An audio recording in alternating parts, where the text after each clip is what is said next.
All right, picture this. You've got Moses, he's 120 years old, and he's been leading his people for 40 years through the desert.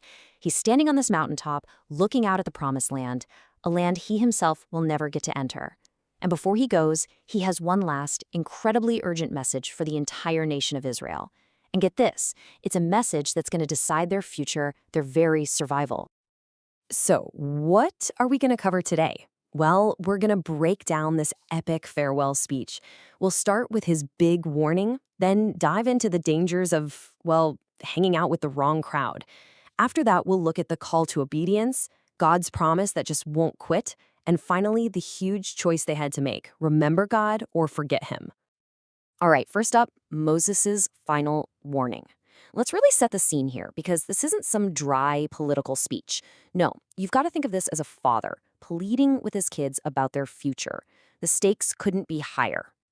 You see, Moses' deepest desire, his passion, was for Israel to not just get into the promised land, but to stay there, and to pass it on to their kids and their kids' kids. And his message? It wasn't just a bunch of thou shalt nots. It was basically a survival guide, a blueprint for how to thrive, and it was all built on living a life that was set apart for God. Okay, so that brings us to the first major point Moses hammers home, the danger of association. He gives these really strong warnings against compromising, against, just blending in and deviating from the path God had laid out for them.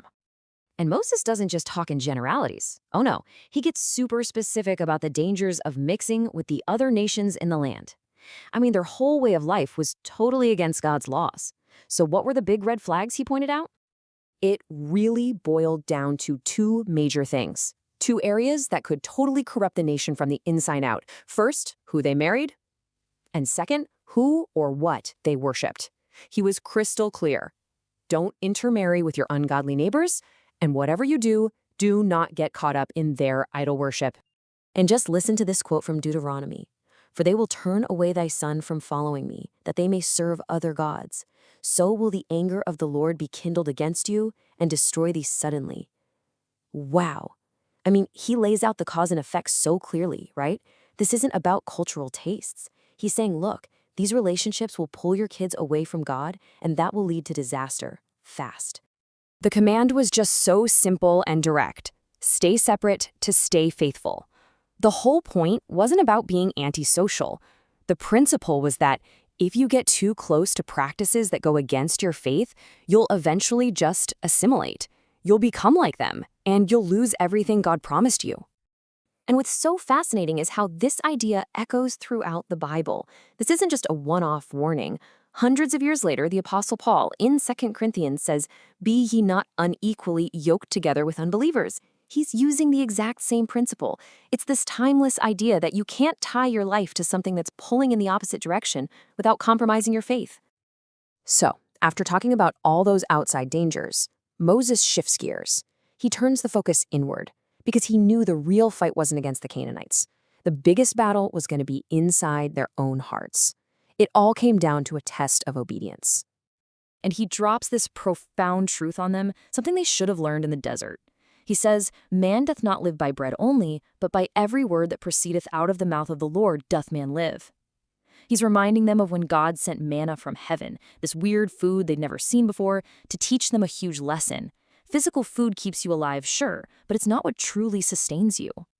And that's the key right there. God's word, his commands, they weren't just a list of rules to follow.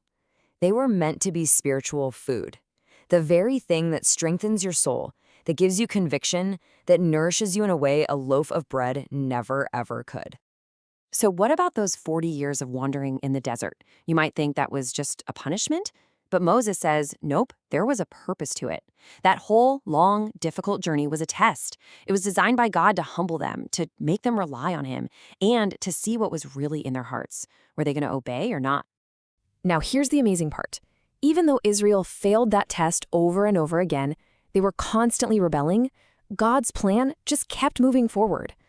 So let's get into this incredible idea of God's faithfulness, even when people are, well, not so faithful. And this brings up a really important question, one that Moses needed them to get. If they were so stubborn and disobedient for 40 years, why on earth was God still giving them this amazing land? I mean, why didn't he just scrap the whole plan? The answer has nothing to do with how good Israel was and everything to do with who God is. This verse from Numbers just says it all.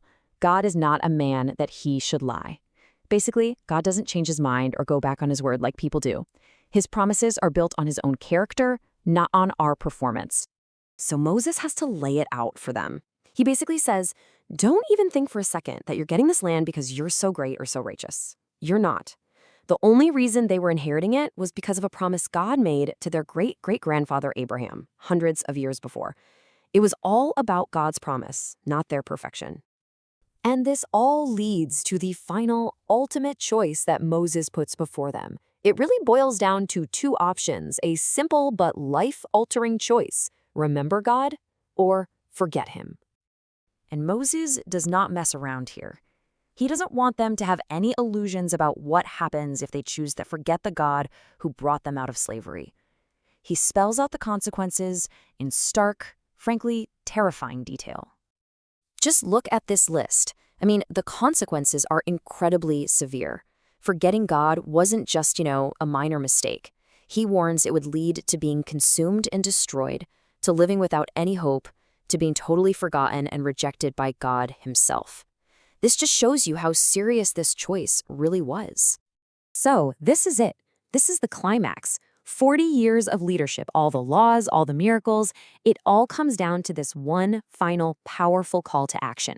He puts life and death, blessing and cursing right in front of them and basically begs them to make a conscious choice that would shape their nation's destiny. And this ancient message really leaves us with a powerful question for our own lives, doesn't it? In our world today, with so many different influences and ideas coming at us, how do these warnings about protecting your core identity and faith still apply? It's definitely something worth thinking about.